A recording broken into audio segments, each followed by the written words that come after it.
All right, this next section is talking about exponential growth. Our learning targets for this lesson are I can define the terms of an exponential function. We're going to talk about that next. And then I can model exponential growth. So here's the first thing. We need to go back and talk about what exponents are and remember how to evaluate things. So I'm going to go ahead and do number 1 for you. So when I'm evaluating, right here, because I'm told to evaluate, it tells me that I take this value that they give me and I plug it in for the variable that they're giving me. So this would be 2 to the 3rd power. And I know that that is the same thing as 2 times 2 times 2. There are 3 2's, and that's what the exponent tells me. And I know that 2 times 2 is 4, times that next 2 is 8. So there's my total for that one. So now I want you to take a minute and go through a couple of these, and you will be asked for an answer next. Okay, so now that we've looked at a lot of linear things, we just got done looking at some radical functions. We're going to be talking about exponential functions. Okay, so here's the general form of our exponential function, and this is something that you're going to really use a lot, so I would definitely know this. So y equals a b to the x. So the difference here, right, we've talked about quadratics, and those had an exponent, but in exponential functions, the exponent is our variable. That's the thing that changes.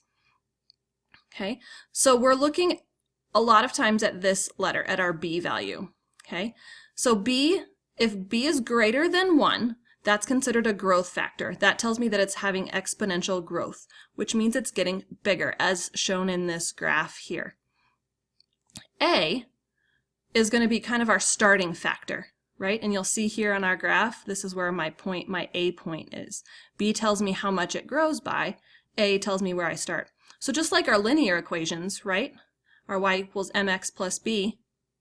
In this example, b told me where I started, and the slope told me how much I change.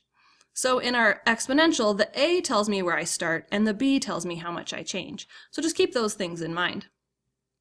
So here's example 1. I'm told to graph this equation, y equals 2 to the x. So the first thing I do is I make a table of values. I always like to use 0 as one of my values because 0 helps get rid of a lot of things. And then I pick a couple numbers on the left side of 0, so lower than 0, and a couple numbers greater than 0. 1, 2, and 3 are just simple numbers, so that's why we use them. And then I evaluate, so I plug each of these numbers in to my exponent, and I solve. Then I can plot all of these points. So I'll see here on my graph, I have the point -3 and then 0.125, so that's this point here.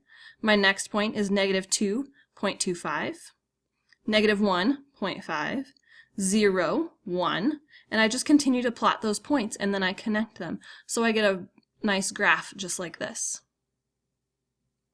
So here I want you to go ahead and graph this example, y equals 3 to the x. First, I've given you a table with some x values, some blank spaces to do, and then go ahead and graph this for me. So what do we care about exponential growth? We actually see exponential growth a lot. Now, I remember I was telling you when we were doing our radical functions that we really don't see radical functions often. We see exponential functions all the time, especially in our population growth. So here we're looking at rate of increase, and those rate of increase are generally a percentage. So then I use this equation. I just add 1 plus my percentage, and I'm always going to want to turn that percent to a decimal first. So let's look at an example of that. Okay, so this is from an older textbook, so just go with it for now. In this graph, okay, in 2000, the annual rate of increase, so it tells me it's growth, in the US population was about 1.24%.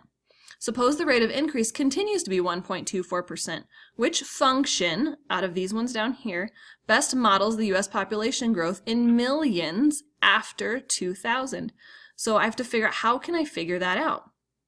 Okay, so I'm told my starting point is 281, right? And if I remember my equation, I've got my a, b to the x. So my a is my starting point, so I know that my a is going to be 281. So now I have to figure out the b value. And on that last slide, I was shown that b equals 1 plus r. So my r here is 1.24%, but I don't like things as percents. They make it much more difficult to do math with. So I take my decimal and I move it 2 places to the left. So now I have 0.0124 plus 1 is my b. So then I can just do that, and I see right here I'm going to have 1.0124, which would be this one right here. So D is going to be our final answer on there. So now we've just taken an example, we've taken our starting point, we've looked at our rate, and we've actually written an expression. Okay, so here's just saying what we just did. First, we have to find the growth factor. So first I have to take this, what was given as a percent, and turn it into a decimal, and then add 1 to it, and then I can rewrite my function. Okay, following my general form of an exponential, right? My parent function here. And then I can continue going. So then if I'm ever asked, well, 400 years from now, what would be the population? I can just substitute in our values. And we get the same result. Okay, so when we're writing an exponential function, we can also just take 2 points that were given and write our function again.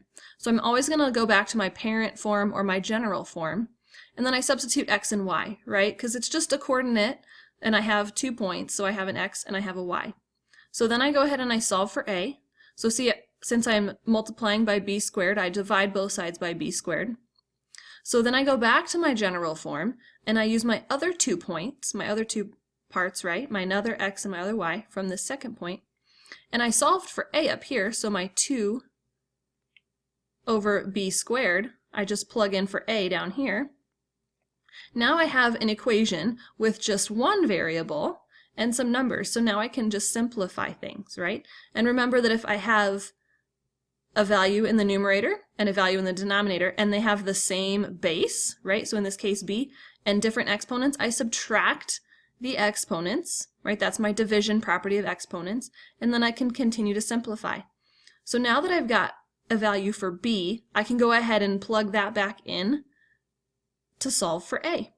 So now that I have my a and my b, right? There's my b and there's my a, I go ahead and I rewrite my final equation. So it's just a couple of steps, but we really haven't done anything too tricky yet. Okay, so now it's your turn. Go ahead and write the exponential function in this form for the graph that includes these 2 points. Okay, so here is your homework for this section. This is also going to be in your calendar, so don't worry about writing it all down now. It's 15 problems in the textbook, and those are online. I will post a picture of these in the class as well, and then just 3 skills for Khan. Let's go back and look at our learning targets to see if we were able to meet those. Okay, can we define the terms of an exponential function? We have our growth factor, don't forget, we have the exponent, we've got where we start from. And then I can model exponential growth. This is really, can you take 2 points that are given and write an equation from that? And then even from there, can you graph it?